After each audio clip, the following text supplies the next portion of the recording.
সারা বছরের ফজিলত এবং মর্যাদাপূর্ণ কয়েকটা দিনের একটা হলো আশুরা। আশুরার রোজা, এটার ব্যাপারে আল্লাহর প্রতি আমার ধারণা হলো যদি কেউ এই রোজাটি রাখে, আল্লাহ সুবহানাহু ওয়া তাআলা তার পূর্বের এক বছরের ছোটখাটো গুনাহগুলো মাফ করে দিন। মাসের মধ্যে সম্মানিত 4টা মাস আছে, এর ভিতরে সবচেয়ে শ্রেষ্ঠ হলো এই মুহররম মাস, বছরের প্রথম মাস। এই সম্মানিত মাস উপলক্ষে আমার রুটিনে কোনো পরিবর্তন হয়েছে কি? এই জন্য আশুরার রোজা কয়টা রাখতে হবে?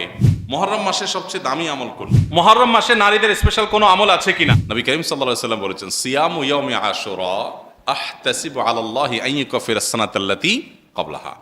আশুরার রোজা, এটার ব্যাপারে আল্লাহর প্রতি আমার ধারণা হলো যদি কেউ এই রোজাটি রাখে, আল্লাহ সুবহানাহু ওয়া তাআলা তার পূর্বের এক বছরের ছোটখাটো গুনাহগুলো মাফ করে দিবেন। বান্দার হক বান্দার কাছ থেকে মাফ নিতে হবে, কবিরা গুনাহ তওবা করতে হবে, ছোটখাটো গুনাহগুলো এই আমলের মাধ্যমে আল্লাহ সুবহানাহু ওয়া তাআলা মাফ করে দিবেন। এছাড়া আশুরার রোজার আরেকটা বিশেষ ফজিলতের দিক হলো রমজানের রোজা ফরজ হওয়ার আগে, এমনকি হিজরতেরও আগে নবী করিম সাল্লাল্লাহু আলাইহি সাল্লাম মক্কা যখন ছিলেন, কুরাইশরা আশুরার রোজা রাখতো। বছরে একটা রোজাই ছিল রমজান রোজা ফরজ হওয়ার আগে, সেটা হলো এই আশুরা। এবং নবী করিম সাল্লাল্লাহু আলাইহি সাল্লামও সে রোজা রাখতেন। মদিনায় আসার পর তিনি ইহুদিদেরকে দেখেছেন যে তারা আশুরার রোজা রাখে। অতএব তাদের রোজা রাখা দেখে নবী সাল্লাল্লাহু আলাইহি সাল্লাম জিজ্ঞাসা করলেন, তোমরা রোজা কেন রাখো? তারা বললো, এই দিনে মুসা আলাইহিস সালামকে আল্লাহ সুবহানাহু ওয়া তাআলা বিজয় দিয়েছেন, সেজন্য আমরা তার প্রতি শুকরিয়া আদায় করে রোজা রাখি, আশুরার রোজা।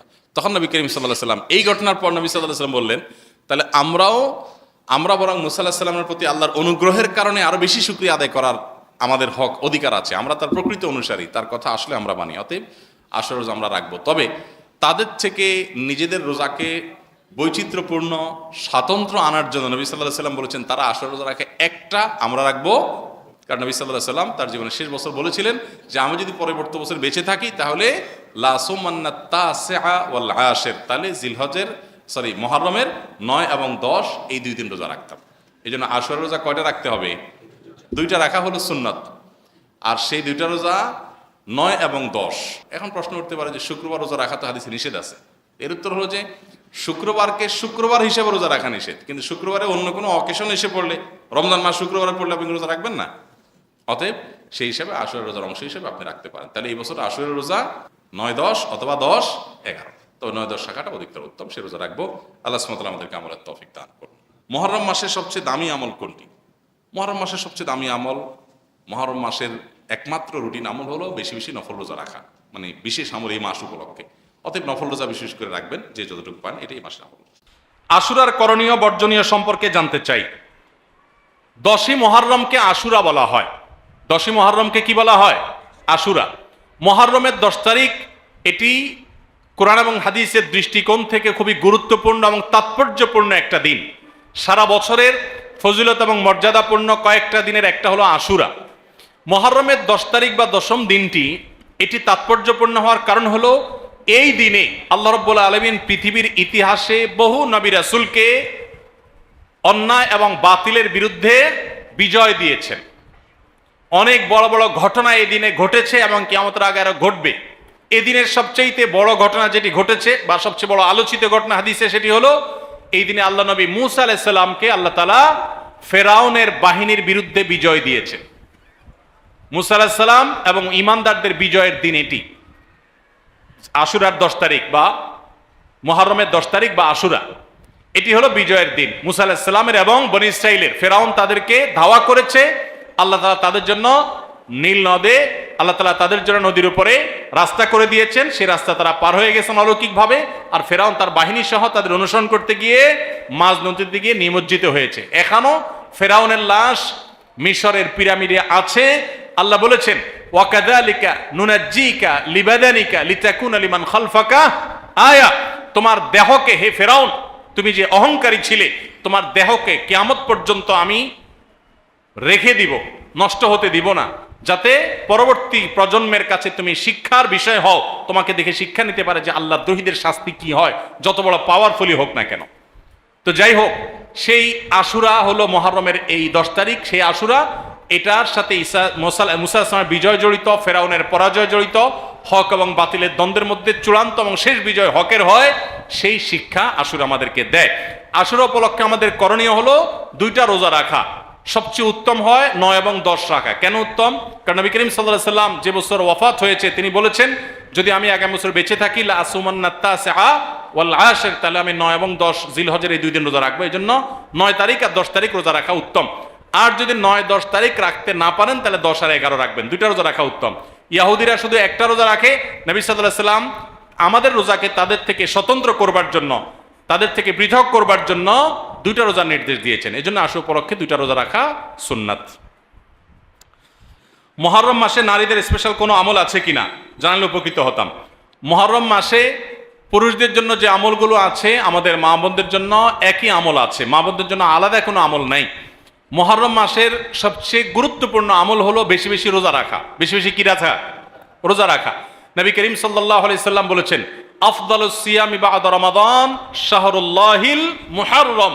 আল্লাহর কাছে রমজানের পরে নফল রোজার জন্য সবচেয়ে আদর্শ এবং শ্রেষ্ঠ মাস হলো মুহররম মাস। এই জন্য ভাই মুহররম মাসে বেশি বেশি নফল রোজা রাখার চেষ্টা করতে হবে।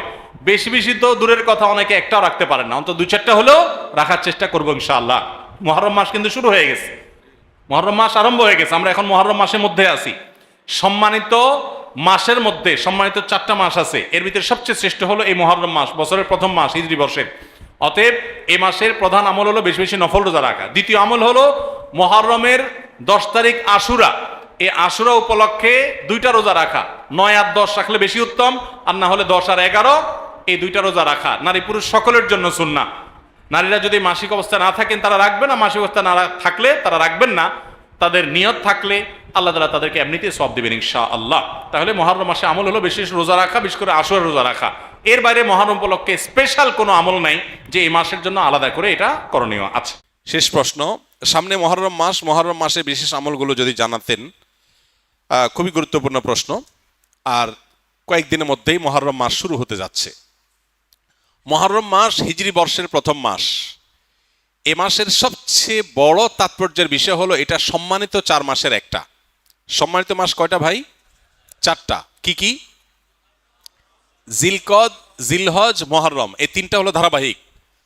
জিলকদ, জিলহজ এবং মুহররম বছরের 11তম, 12তম আর প্রথম, এই 3টা মাস।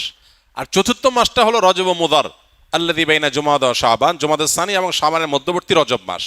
এই 4টা মাসকে আল্লাহ তাআলা কোরআনে কারিমে সম্মানিত 4 মাস বলেছেন। সম্মানিত 4 মাস উপলক্ষে সাধারণ ভালো কাজগুলো, রুটিন যে ভালো কাজগুলো আছে সেগুলো নিয়মিত করা, এক্সট্রা কোনো ভালো কাজের নির্দেশনা নাই। আর গুনাহ থেকে বেশিরভাগ বেঁচে থাকতে হবে, কারণ আল্লাহ বলেছেন যালিকা দ্বীনুল কাইয়্যিম ফালা তাজলিমু ফীহিন্না আনফুসাকুম। সম্মানিত মাসগুলোতে তোমরা নিজেদের প্রতি অবিচার করবা না, অর্থাৎ পাপাচার করবা না। অন্য সময় তো পাপাচার করা যাবেই না, এই মাসে বিশেষভাবে পাপাচার থেকে বেঁচে থাকার চেষ্টা করতে হবে। এখন এই যে জিলহজ যাচ্ছে, মুহররম আসছে, 2টাই কিন্তু সম্মানিত মাস। এই সম্মানিত মাস উপলক্ষে আমার রুটিনে কোনো পরিবর্তন হয়েছে কিনা?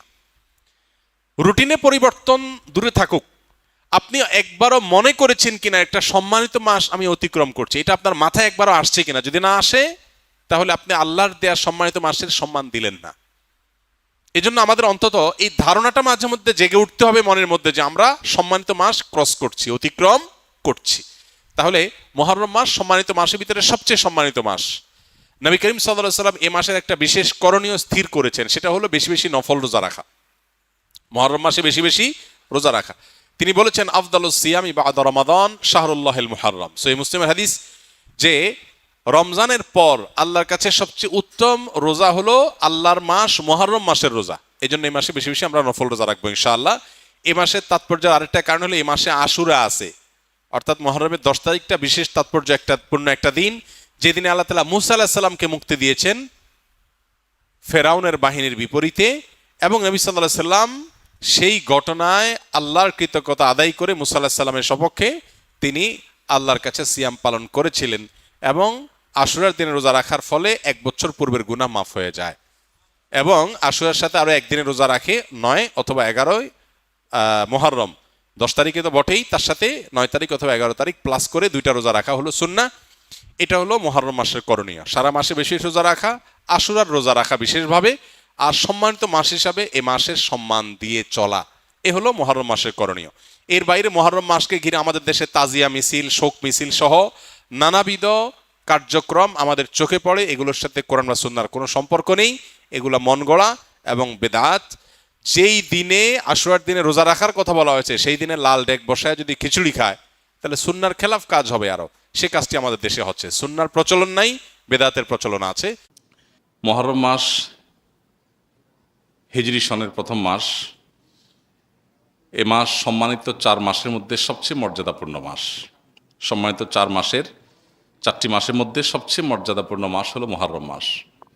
মুহররম শব্দের অর্থ হলো সম্মানিত, নামই যার পরিচয়। অর্থাৎ এই মাসকে আল্লাহ সুবহানাহু ওয়া তাআলা মর্যাদা দিয়েছেন, সম্মান দিয়েছেন। এই মুহররম মাসটি শুরু হয়েছে মাত্র 2 দিন হলো। অতএব এই মাস জুড়ে একজন মুসলিম হিসাবে এই মাসের প্রতি মর্যাদা বোধ আমাদের অন্তরে লালন করতে হবে, জাগ্রত রাখতে হবে। আর এই মাসটিকে নবী করিম সাল্লাল্লাহু আলাইহি ওয়াসাল্লাম শাহরুল্লাহ বলেছেন, আল্লাহর মাস বলেছেন। মাস তো সবই আল্লাহ তাআলার, তারপরও এটাকে স্পেশালি আল্লাহর মাস বলার মানে হলো এই মাসটার বিশেষ গুরুত্ব বোঝানো। সব ছেলে মেয়েরাই বাপের সন্তান হলেও বাবা কোনো ছেলেকে যখন বলে তুই আমার সন্তান, তুই আমার ছেলে, এই তো আমার ছেলে, তখন এর মানে হলো তাকে বিশেষ স্নেহ মমতার কথা তিনি বোঝাচ্ছেন। ঠিক একইভাবে সব মাসগুলো, সব দিনগুলো আল্লাহ তাআলার হওয়া সত্ত্বেও মুহররমকে নবী করিম সাল্লাল্লাহু আলাইহি ওয়াসাল্লাম বলেছেন শাহরুল্লাহি আল মুহররম, আল্লাহর মাস মুহররম। তো এই জন্য এ মাসটার বিশেষ মর্যাদা বুঝে আসে। এ মাসে অন্যান্য সম্মানিত মাসের মতোই গুনাহগুলো থেকে, পাপের কাজ থেকে বেঁচে থাকার ব্যাপারে একবার হলেও আমাদের বিবেক বাধা দেওয়া উচিত, একটু হলেও আমাদের থামা উচিত যে আমি সম্মানিত মাসে সম্মান নষ্ট করছি, অন্যায় করে, অপরাধ করে, গুনাহ করে। এ হলো মুহররম মাস সম্পর্কে সংক্ষিপ্ত কথা।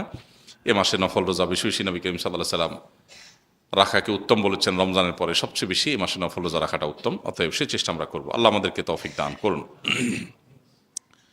প্রিয় ভাইরা, মুহররম মাসের একটা বিশেষ দিন আছে আশুরা, যেটা মুহররমের 10 তারিখে হয়ে থাকে। এই মুহররম উপলক্ষে যদি আমি 1-2টা রোজাও রাখতে না পারি, তাহলে আমি কি জবাব দেব রাসূলুল্লাহ সাল্লাল্লাহু আলাইহি ওয়াসাল্লামের কাছে? সুযোগ অনুযায়ী অন্তত 1-2টা রোজা হলেও রাখার চেষ্টা করি।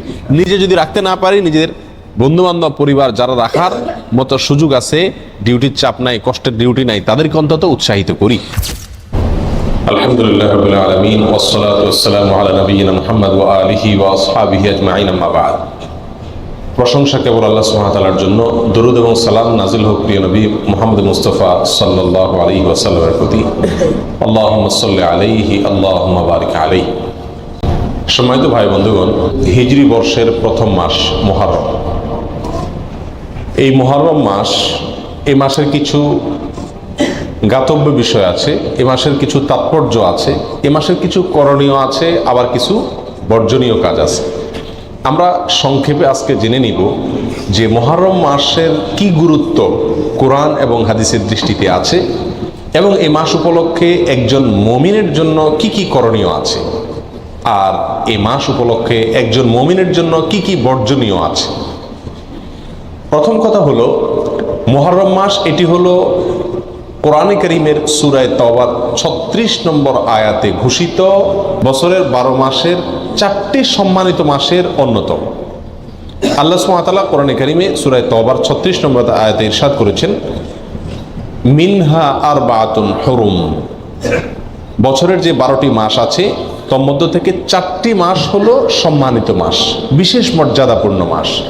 সেই 4টি মর্যাদাপূর্ণ মাসের ব্যাখ্যা, তার বিশ্লেষণ দিতে গিয়ে সহিহ বুখারীতে আবু বকর রাদিয়াল্লাহু তাআলা আনহু বর্ণিত হাদিসে নবী সাল্লাল্লাহু আলাইহি ওয়াসাল্লাম ইরশাদ করেছেন, সালাসুন মুতাওয়ালিয়াত।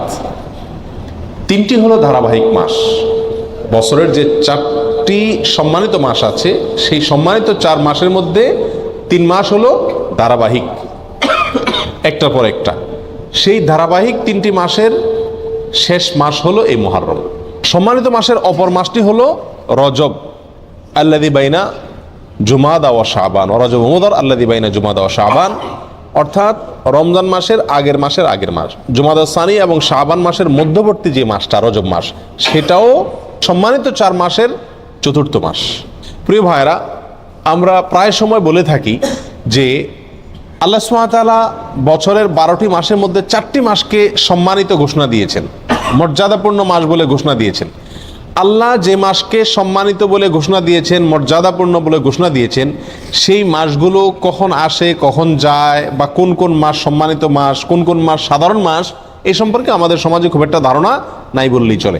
আমরা এখানে যারা আছি, আমরাও বেশিরভাগ লোক জানি না কোনটা সম্মানিত মাস আর কোনটা সাধারণ মাস, ঠিক না ভাই? ঠিক। অথচ কোরআনে কারিমে আল্লাহ সুবহানাহু ওয়া তাআলা এই সম্মানিত মাস সম্পর্কে বেশ কয়েকটি আয়াতে বিস্তারিত বিবরণ উল্লেখ করেছেন। নবী সাল্লাল্লাহু আলাইহি সাল্লাম একাধিক হাদিসে এ বিষয়ে আলোচনা করেছেন। তাহলে একজন মুমিন হিসাবে আমাদের জন্য এই সম্মানিত 4 মাস সম্পর্কে ধারণা রাখা জরুরি নাকি জরুরি না? প্রিয় ভাইরা, 2টি মাস চলে গেছে, এগুলো সম্মানিত মাস ছিল, কিন্তু আমরা কয়জন মানুষ এই মাসগুলো অতিবাহিত করার সময় মনে পড়েছে যে এটি একটি সম্মানিত মাস যাচ্ছে? কয়জন মানুষ এমন আছে? হাতে গুনে পাওয়া কঠিন হয়ে যাবে, ঠিক না ঠিক? প্রিয় ভাইরা, অতএব যে মাসটি এখন চলছে মুহররম মাস, এই মাসটিতে অন্তত আমরা এই কথা বারবার চিন্তায় আনার চেষ্টা করি, মাথায় আনার চেষ্টা করি, মনে করার চেষ্টা করি যে যেই মাসটি শুরু হয়েছে 30 দিন পর্যন্ত এই মাসটি আল্লাহ সুবহানাহু ওয়া তাআলা 4টি মাসকে বিশেষ সম্মানিত মাস বলেছেন, তার ভিতরে অন্যতম সেরা সম্মানিত মাস এটি। মুহররম শব্দের অর্থই হলো সম্মানিত। মুহররম শব্দের অর্থ কি? সম্মানিত। অতএব মুহররম মাসটি এই 4টি সম্মানিত মাসের মধ্যে আবার সবচেয়ে বেশি সম্মানিত মাস, সবচেয়ে বেশি মর্যাদাপূর্ণ মাস। আমরা আরো সহজ করে বলতে চাইলে বলতে পারি রমজানের পরে সবচেয়ে শ্রেষ্ঠ মাস হলো এই মুহররম মাস। প্রিয় ভাইরা, কিন্তু মুহররম মাস আসে যায়, কখন আসে কখন যায় আমাদের কোনো খোঁজ খবরও থাকে না, ঠিক কি না? একজন সম্মানিত মানুষ সামনে আসলে আমার চলাফেরার ভিতরে একটা পরিবর্তন হয় কি হয় না? আপনি হয়তো পাও মেলে বসে আছেন, আপনার শ্বশুর আসছেন, আপনার বাবা আসছেন, আপনার শিক্ষক আসছেন, মুরব্বী আসছেন, তো আপনি নড়ে চড়ে বসেন কিনা? সম্মানিত মাস আসছে, কিন্তু আমাদের ভিতরে কোনো নড়ে চড়ে বসা বসি নাই। আমরা আগে যেমন ছিলাম এ মাসেও তেমন আছি। এর মূল কারণ হলো আমরা জানিই না যে এটি একটি সম্মানিত মাস। এই মাসকে আল্লাহ তাআলা কি দিয়েছেন? সম্মান দিয়েছেন, মর্যাদা দিয়েছেন, ঠিক না ভাই? ঠিক। প্রিয় ভাইরা, অতএব যে মাসটি শুরু হয়েছে এই মাসটি সম্মানিত মাস, এই কথাটি আমাদেরকে মনে রাখতে হবে, বারবার মনে আনতে হবে। সম্মানিত মাসের করণীয় কি? সবচেয়ে বড় কথা হলো সম্মানিত মাসের সম্মান দেওয়া। সম্মানিত মাসের কি দেওয়া?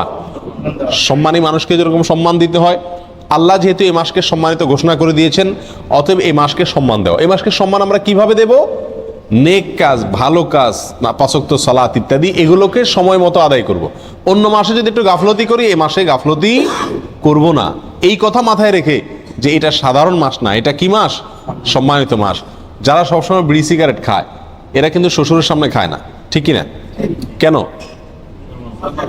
যে আমি খারাপ কাজ করি, কিন্তু তাই বলে শ্বশুরের সামনে খারাপ কাজ করে আর ডবল খারাপ কাজ করব না, ঠিক কি না? অতএব একজন মুমিন একটি সম্মানিত মাস, একটি মর্যাদাপূর্ণ মাস যখন অতিবাহিত করবেন, তিনি তখন অন্য সময় যে গুনাহের কাজগুলো করেন এই মাসে সে গুনাহের কাজগুলো করতে ভাববেন যে এই মাসকে আল্লাহ সম্মান দিয়েছেন, আল্লাহর দেওয়া সম্মানকে আমার রক্ষা করতে হবে, বিধায় গুনাহ করা যাবে না। আল্লাহ কোরআনে বলছেন, ফালা তাজলিমু ফিহিন্না আনফুসাকুম, তোমরা সম্মানিত মাসসমূহে নিজেদের প্রতি কি করো না? অবিচার করো না। বিভিন্ন তাফসীরের কিতাবে উলামা ইকরাম লিখেছেন যে এখানে অবিচার করা বলতে আল্লাহ সুবহানাহু ওয়া তাআলা গুনাহের কথা বুঝিয়েছেন, অর্থাৎ এই সম্মানিত মাসসমূহে নিজের প্রতি নিজে অবিচার করো না, পাপাচার করে গুনাহের কাজ করে। অন্য সময়ও গুনাহ করা নিষেধ, কিন্তু সম্মানিত মাসে গুনাহ করার নিষেধাজ্ঞার মাত্রাটা আরো বেশি, গুরুত্বটা বেশি। প্রিয় ভাইরা, অতএব এই মাসে অন্তত মাঝে মধ্যে মনে করব, স্মরণ করার চেষ্টা করব যে এটি একটা কি মাস যাচ্ছে? সম্মানিত মাস যাচ্ছে। আর সম্মানিত 4টি মাস মুখস্থ করে নিব, জিলকদ, জিলহজ, মুহররম, আর 4 নম্বর হলো রজব, রমজান মাসের আগের মাস। মনে থাকবে তো ইনশাআল্লাহ? প্রিয় ভাইরা, মুহররম মাসের একটি বিশেষ করণীয় আছে, আর সেই করণীয়টা হলো এই মাসে বেশি বেশি নফল রোজা রাখা, নফল সিয়াম রাখা। নবী সাল্লাল্লাহু আলাইহি সাল্লাম সহিহ মুসলিমের হাদিসে আসছে, তিনি ইরশাদ করেছেন, আফদালুস সিয়ামি বা'দা রমাদান শাহরুল্লাহিল মুহররম, রমজানের পরে সবচেয়ে উত্তম রোজা হলো আল্লাহর মাস মুহররম মাসের রোজা। আল্লাহর মাস মুহররম মাসের রোজা। মুহররম মাসকে কার মাস বলা হয়েছে ভাই? আল্লাহর মাস বলা হয়েছে। কে বলেছেন? রাসূল করিম সাল্লাল্লাহু আলাইহি ওয়াসাল্লাম। অতএব এই মাসটির বিশেষ মর্যাদা, এক তো সম্মানিত 4 মাসের একটি মাস, আরেকটি মর্যাদা পেলাম যে এই মাসকে আল্লাহর মাস বলে নবী সাল্লাল্লাহু আলাইহি ওয়াসাল্লাম এই মাসকে বিশেষ সম্মান দিয়েছেন। বলে অন্যগুলা কার মাস? অন্যগুলোও আল্লাহর মাস, কিন্তু এটাকে আল্লাহর দিকে সম্বন্ধ করে এই মাসের বিশেষ মর্যাদা, স্পেশাল মর্যাদার কথা ইঙ্গিত করা হয়েছে। প্রিয় ভাইরা, অতএব এই মাসের করণীয় হলো বেশি বেশি নফল রোজা রাখা। রমজানের পরে সবচেয়ে উত্তম নফল রোজার জন্য উত্তম মাস হলো এই মাস। নফল রোজার শ্রেষ্ঠ মাস মুহররম মাস। প্রিয় ভাইরা, আমরা বেশিরভাগ মানুষ মুহররম মাস উপলক্ষে আশুরার একটা দুটা রোজা রাখি, ওইটা আশুরা উপলক্ষে, ওটা ভিন্ন। মুহররম হিসাবে এই মাসে নবী সাল্লাল্লাহু আলাইহি সাল্লাম রোজা রাখার গুরুত্ব বর্ণনা করেছেন।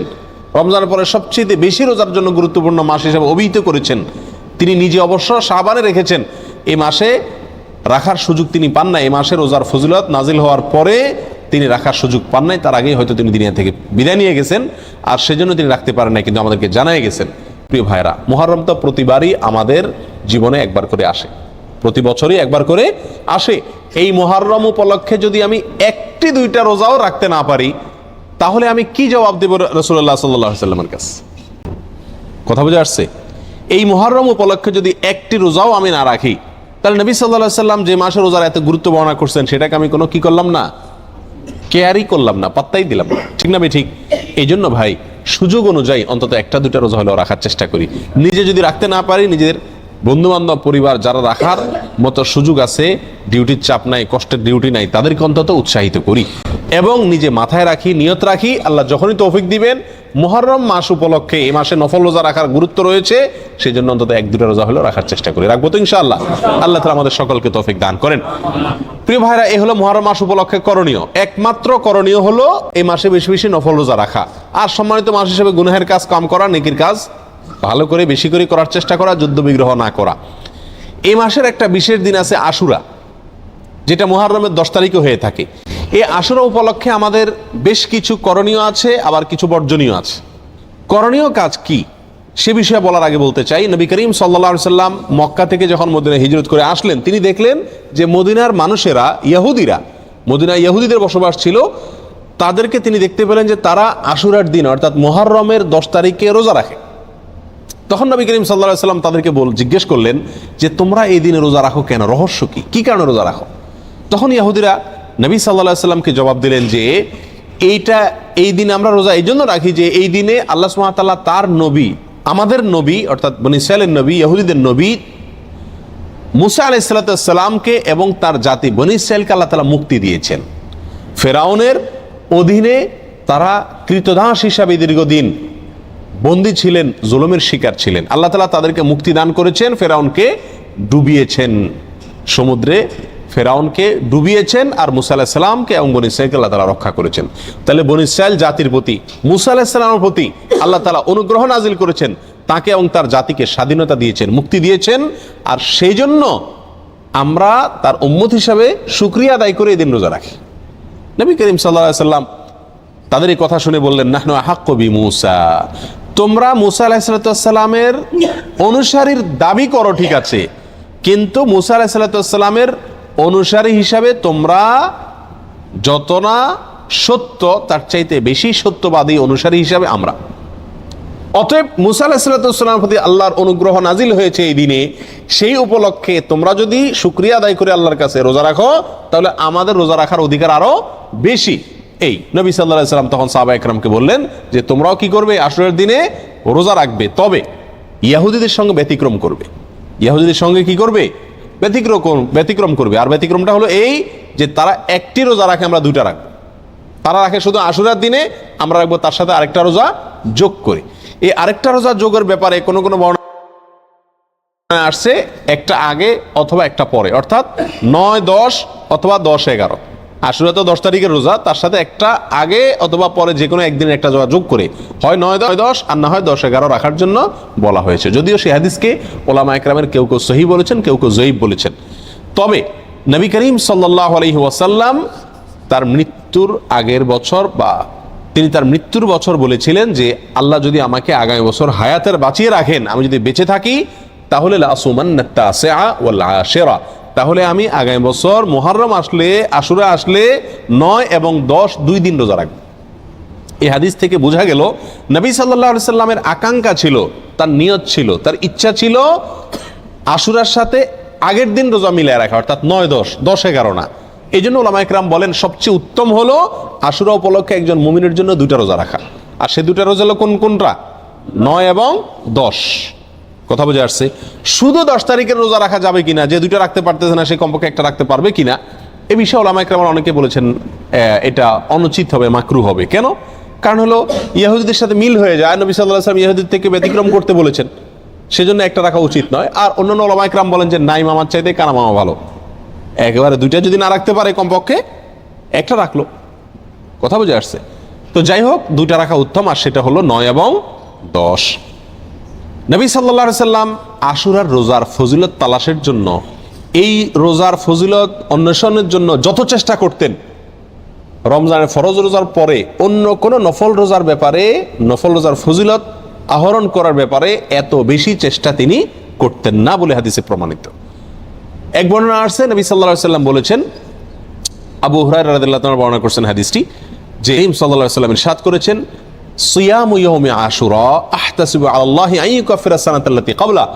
আশুরার দিনে যদি কেউ রোজা রাখে, আল্লাহর প্রতি আমার ধারণা হলো আল্লাহ তাআলা তার পিছনের 1 বছরের গুনাহ মাফ করে দিবেন।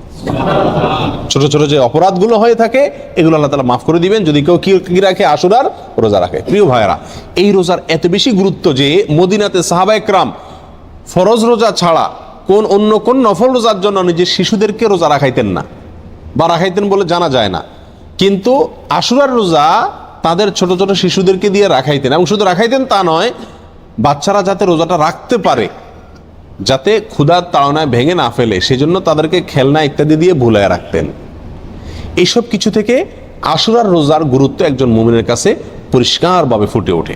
এই জন্য ভাই, মুহররমের 10 তারিখে আমরা কি রাখবো? ইনশাআল্লাহ রোজা রাখবো, আর তার সাথে 9 তারিখ মিলিয়ে রাখবো। বাংলাদেশে যারা আছেন তারা বাংলাদেশে আকাশে যেহেতু একদিন পরে চাঁদ দেখা যায় সৌদি আরবের পরে, আমাদের ভৌগোলিকভাবে আমাদের অবস্থানের কারণে একদিন পরে যেহেতু আমাদের আকাশে চাঁদ দেখা যায়, সেহেতু আমরা এদেশের একদিন পরেই সাধারণত কি রেখে থাকি, আপনার আশুরা রোজা রেখে থাকি। আল্লাহ তাআলা আমাদের সকলকে আমলটা করার তৌফিক দান করেন। প্রিয় ভাইরা, এই ঘটনা থেকে, এই আলোচনা থেকে আমরা জানতে পারলাম আশুরা এটা একটি বিজয়ের দিন। আশুরার দিনটা একটা কিসের দিন? বিজয়ের দিন, একটা মুক্তির দিন। কার মুক্তির দিন? মুসা আলাইহিস সালামের। কার বিজয়ের দিন? মুসা আলাইহিস সালাম এবং বনী ইসরাইলের। আল্লাহর একজন উলুল আজম নবী, একজন সিনিয়র একজন নবী মুসা আলাইহিস সালামের বিজয়ের দিন, তার প্রতি আল্লাহর রহম নাজিলের দিন, মুক্তির দিন, ঠিক কিনা? এবং সেই হিসাবে আমরা বলতে পারি এটা একটি মূলত সুখের দিন। একটি কিসের দিন? সুখের দিন। বিজয়ের দিন হিসাবে কি? সুখের দিন। আর এই জন্য তো শুকরিয়া আদায় করে রোজা রাখতে হয়। কিন্তু আমাদের দেশে শতকরা 99 জন মানুষ আশুরা বলতে জানে এটা হলো শোকের দিন, সুখের উল্টা শোকের দিন, ঠিক না? ঠিক। আমাদের দেশে মানুষ জানে আশুরা মানে কারবালার দিন। আশুরা মানে কিসের দিন ভাই? কারবালার দিন। আশুরা আসলে মানুষ জানে যে এই দিনে কারবালা একটা নির্মম হত্যাকাণ্ডের ঘটনা ঘটেছিল, এটা মানুষ জানে। কিন্তু এর পিছনের যে ইতিহাস, এর যে আরো গোড়ার ইতিহাস, এর যে মূল এবং আসল ইতিহাস, মুসা আলাইহিস সালামের বিজয়ের ঘটনা, সেটা আমাদের দেশে মানুষ কি করে না? জানে না। প্রিয় ভাইরা, এই দিনটিতে বিজয় হয়েছিল মুসা আলাইহিস সালামের, সেটি হলো এই দিনের মূল ঘটনা, আসল ঘটনা। আর সেই ঘটনাকে কেন্দ্র করেই নবী সাল্লাল্লাহু আলাইহি সাল্লাম রোজা রাখতে আমাদেরকে কি করেছেন? নির্দেশ করেছেন। সেটা আমাদের জন্য পালনীয়। কিন্তু একই দিনে ঘটনাচক্রে আরেকটি দুর্ঘটনাও ঘটে গিয়েছিল। একটি নির্মম, পৃথিবীর ইতিহাসের নির্মমতম হত্যাকাণ্ড ঘটে গিয়েছিল। নবী সাল্লাল্লাহু আলাইহি সাল্লামের অত্যন্ত প্রিয় দৌহিত্র হোসেন রাদিয়াল্লাহু তাআলা আনহুকে অত্যন্ত নির্মমভাবে হত্যা করা হয়েছিল কারবালায়। প্রিয় ভাইরা, এই কারণে আমাদের অনেক ভাইরা মনে করেন যে তাহলে এই দিনে আর সুখ পালন করা যাবে না, এই দিনে আর আল্লাহর প্রতি শুকরিয়া আদায় করে রোজা রাখা যাবে না। তাহলে কি করতে হবে? শোক পালন করতে হবে। এই ঘটনাকে বোঝানোর জন্য একটা ছোট এক্সাম্পল, ছোট একটি উপমা দিয়ে থাকি। সেটা হলো, ধরুন 16 ডিসেম্বর আমাদের বিজয় দিবস। বাংলাদেশে মানুষকে আল্লাহ তাআলা বিজয় দান করেছেন 16 ডিসেম্বরে। 16 ডিসেম্বরের বিজয় দিবস মানে খুশির দিন, আনন্দের দিন, শুকরিয়া আদায় করার দিন। এই দিনে ঘটনাচক্রে যদি বিজয়ের ঘটনার বহু বছর পরে যদি এই দিনে কোনো দুর্ঘটনা ঘটে, কোনো বন্যা, প্লাবনে হাজার হাজার মানুষ মারা যায়, তাহলে কি এই দিনটা বিজয় দিবস পরিবর্তন হয়ে শোকের দিবস হয়ে যাবে? কখনো হবে? এটা সম্ভব কোনোদিন? বড়জোর এরকম হতে পারে বিজয় দিবসের আলোচনা বা বিজয় দিবসটা আসলেই ওই দুর্ঘটনার পর থেকে যতবার বিজয় দিবস আসবে, বিজয় দিবসে আলোচনা আসবে, তখন মানুষের মনে পড়বে, মানুষ স্মরণ করবে, বলবে যে এটি আমাদের বিজয় দিবস, খুশির দিবস হলেও দুঃখজনকভাবে এই দিনে একটি বিচ্ছিন্ন দুর্ঘটনাও ঘটে গিয়েছিল। ঠিক না ভাই? ঠিক। কিন্তু এই দিনের আসল ঘটনা বিজয়কে ভুলে গিয়ে শোক পালন করা, এটা কোনোদিন হবে? যৌক্তিক হবে? হবে না। অতএব কারবালার যে ঘটনা ঘটেছিল সেটাও 10ই মুহররম ঘটেছিল, কিন্তু এই দিনে আসল যে ঘটনা ঘটেছে মুসা আলাইহিস সালামের বিজয়, সেটা কোনোদিন চাপা পড়ে যাওয়া এটা যুক্তিসঙ্গত নয়। বিধায় একজন মুমিন আশুরা আসলে সর্বপ্রথম তার মাথায় চলে যাবে কোন দিন? মুসা আলাইহিস সালামের বিজয়ের দিন। এরপরে পাশাপাশি একই দিনে যেহেতু আরেকটি নির্মম ঘটনা ঘটেছে সেটাও তার মনে আসতে পারে, এবং সে উপলক্ষে হুসাইন রাদিয়াল্লাহু তাআলা আনহু সহ তার পরিবারের সদস্যরা যারা নির্মমভাবে নিহত হয়েছিলেন, হত্যা করা হয়েছিল, তাদের জন্য আল্লাহ সুবহানাহু ওয়া তাআলার কাছে দোয়া করতে পারেন। যারা হত্যায় জড়িত ছিল তাদেরকে আল্লাহ সুবহানাহু ওয়া তাআলা পৃথিবীর ইতিহাসের নিকৃষ্টতম সাজা যেন তাদেরকে দেন, সেজন্য আল্লাহর কাছে আরজি পেশ করতে পারেন। কিন্তু তাই বলে আপনি কি করতে পারেন না? তাজিয়া মিছিল, শোক মিছিল এগুলা বের করতে পারেন না, কারণ ইসলাম 3 দিনে বেশি কোনো মৃত্যুতে, কোনো দুর্ঘটনায় শোক পালন করার সুযোগ, অনুমতি দেয় নাই। অতএব রাজনৈতিক আপনার বিভিন্ন দলগুলো তাদের শোক পালন করে থাকে বছরকে বছর, যুগ যুগ ধরে, সেটা ভিন্ন বিষয়। কিন্তু ইসলামী শরীয়তে কোনো মানুষের মৃত্যুর পরে 3 দিনের বেশি শোক পালন করার কোনো সুযোগ, অনুমোদন নাই প্রিয় ভাইরা। অতএব আশুরা উপলক্ষে প্রথম আমাদেরকে খেয়াল রাখতে হবে যে আমাদের ধারণাটাকে পরিবর্তন করতে হবে। এই দিনটি কারবালার দিন নয়, এই দিনটি হলো মুসা আলাইহিস সালামের বিজয়ের দিন, পাশাপাশি কারবালার ঘটনাও ঘটেছে।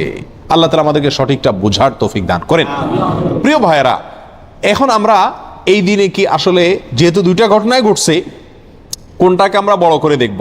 মুসা আলাইহিস সালামের বিজয়কে বড় করে দেখব, নাকি হুসাইন রাদিয়াল্লাহু তাআলা আনহুর মৃত্যুকে, শাহাদাতকে, শোকের দিনটাকে, শোকটাকে বড় করে দেখব? কোনটাকে বড় করে দেখব? মুসা আলাইহিস সালামের বিজয়টাকে বড় করে দেখব। কেন? 2 কারণ। নাম্বার 1, মুসা আলাইহিস সালামের বিজয়ের খবর দিয়ে গেছেন মুহাম্মদ সাল্লাল্লাহু আলাইহি ওয়াসাল্লাম, এবং তিনি ওই বিজয় পালন করা, রোজা রাখার মাধ্যমে সেই বিজয় পালন করার জন্য আমাদেরকে শিক্ষা দিয়ে গেছেন। ঠিক না ভাই? ঠিক। শুকরিয়া আদায় করার জন্য রোজা রাখার আদর্শ তিনি রেখে গেছেন। তার আদর্শ পরিবর্তন হওয়ার কোনো সুযোগ আছে? আল্লাহ সুবহানাহু ওয়া তাআলা বলেছেন, আল ইয়াউমা আকমালতু লাকুম দীনাকুম ওয়া আতমামতু আলাইকুম নি'মাতি ওয়া রাদিতু লাকুমুল ইসলামা দীনা। তোমাদের প্রতি আজ আমি ইসলামকে পরিপূর্ণ, আমার নিয়ামতকে পরিপূর্ণ করে দিয়েছি। ইসলামের মধ্যে নবী সাল্লাল্লাহু আলাইহি সাল্লামের ইন্তেকালের পরে, তার মৃত্যুর পরে আর কোনো জিনিস যোগ হওয়া অথবা বিয়োগ হওয়ার কোনো সুযোগ নাই। অতএব নবী সাল্লাল্লাহু আলাইহি সাল্লামের মৃত্যুর বহু বছর পরে কারবালার ঘটনা ঘটেছে, বিধায় কারবালার ঘটনাকে কেন্দ্র করে কোনো কর্মসূচি যদি দিতে হয়, একই দিনে নবী সাল্লাল্লাহু আলাইহি সাল্লামের কর্মসূচি থাকে, দেওয়া কর্মসূচি থাকে, তাহলে কোনটা অগ্রাধিকার পাওয়ার কথা? নবী সাল্লাল্লাহু আলাইহি সাল্লামের দেওয়া কর্মসূচি, তার শেখানো বাতানো আমলের অগ্রাধিকার হওয়া যুক্তির দাবি। ঠিক না ভাই? ঠিক। প্রিয় ভাইয়েরা, অতএব এই দিনে আমাদের যে ভুল একটি কালচার আমাদের সমাজে প্রচলিত আছে, সেটা হলো এই দিন উপলক্ষে আমাদের সমাজে সবচেয়ে বড় ভুল, এই দিন উপলক্ষে সবচেয়ে বড় ভুল হলো যে এই দিনটাকে আমরা মনে করি কারবালার দিন। এই দিনটার আসল ইতিহাসটাকে আমরা জানি না। প্রিয় ভাইরা, এর পিছনে আমাদের মিডিয়ার বিশাল বড় ভূমিকা। আমাদের দেশের যে সমস্ত মিডিয়া আছে, সেটা প্রিন্ট মিডিয়া হোক আর ইলেকট্রনিক মিডিয়া হোক, এই সব মিডিয়াগুলো সব সময় দেখবেন সুন্নাহকে কখনো এরা প্রচার করে না, সবসময় বেদাতকে ফলাও করে এবং প্রচার করে, সুন্নাহকে দমিয়ে রাখার চেষ্টা করে মিডিয়াগুলো। যেমন এই আশুরাকে কেন্দ্র করে আপনারা দেখবেন ঢাকা শহরের, পুরান ঢাকায়, মিরপুরে 2-1টা জায়গাতে 200, 150, 100 ছোট ছোট বাচ্চা পোলাপান, এরা তাজিয়া মিছিল মানে শোক মিছিল বের করে, কারবালার ঘটনাকে স্মরণ করে আশুরার দিনে শোক মিছিল বের করে।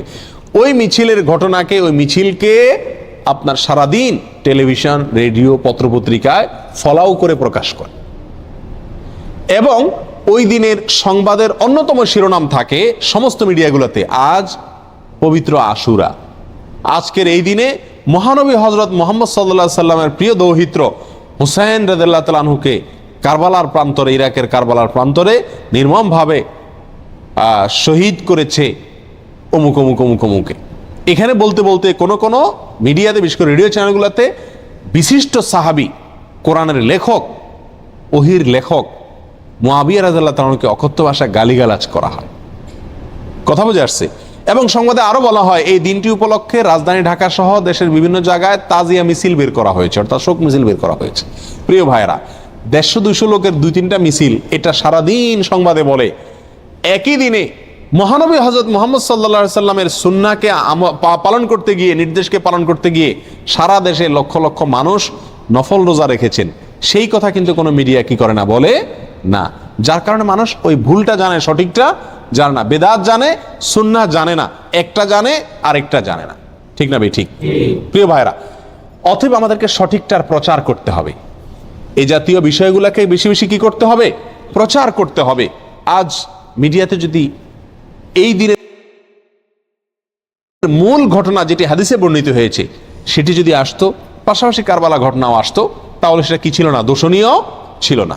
আল্লাহ তাআলা আমাদের সকলকে আশুরা উপলক্ষে যে সমস্ত ভুল ধারণা আছে, ভ্রান্ত ধারণা আছে, সেগুলোকে সংশোধন করবার তৌফিক দান করুন। আল্লাহ তাআলা আমাদের সকলকে আশুরা উপলক্ষে একমাত্র আমল হলো নফল রোজা রাখা। আর আমাদের তাজিয়া মিছিল যারা করে তারা চাঁদা টাদা উঠায় ওই দিন ভালো করে আরো খিচুড়ি খায়। যেদিন হাদিসে নফল রোজা রাখতে বলছে, কানাই বন্ধ করতে বলছে, তারা ওই দিন আরো বেশি কি খায়? খিচুড়ি খায়। ডেক বসায় দেখবেন মনে মনে, এবং খিচুড়ি পাকায়, বিতরণ করে খায়। প্রিয় ভাইরা, এই দিনটি নফল রোজার দিন, এই দিনটি মুসা আলাইহিস সালামের বিজয়ের দিন, পাশাপাশি একটি নির্মম ঘটনার দিন। কোনো মুমিনের জন্য এটা কষ্টের কারণ না হয়ে থাকতে পারে না। নবী সাল্লাল্লাহু আলাইহি সাল্লামের প্রিয় নাতিকে নির্মমভাবে হত্যা করা হয়েছে সপরিবারে। এই ঘটনায় ব্যথিত না হয়ে কোনো মুমিন থাকতে পারে না। অতএব আমরা সকলেই ব্যথিত। আমরা আল্লাহর কাছে বিচার চাই হত্যাকারীদের, আল্লাহর কাছে মর্যাদা চাই নিহতদের। কিন্তু তাই বলে নবী সাল্লাল্লাহু আলাইহি সাল্লামের বাতানো আমল, আদর্শ, সুন্নাহ সেটা চাপা পড়ে যাবে, ভুলে যাব আমরা। এর চাইতে জুলুমের কথা, এর চাইতে অবিচারের কথা আর কিছুই হতে পারে না। আল্লাহ তাআলা আমাদের সকলকে মুহররম মাসের তাৎপর্য, করণীয়, আশুরার তাৎপর্য, করণীয়, ভুল ধারণাগুলোকে সংশোধন করবার এবং বর্জনীয় কাজগুলোকে ছাড়বার তৌফিক আল্লাহ তাআলা দান করুন।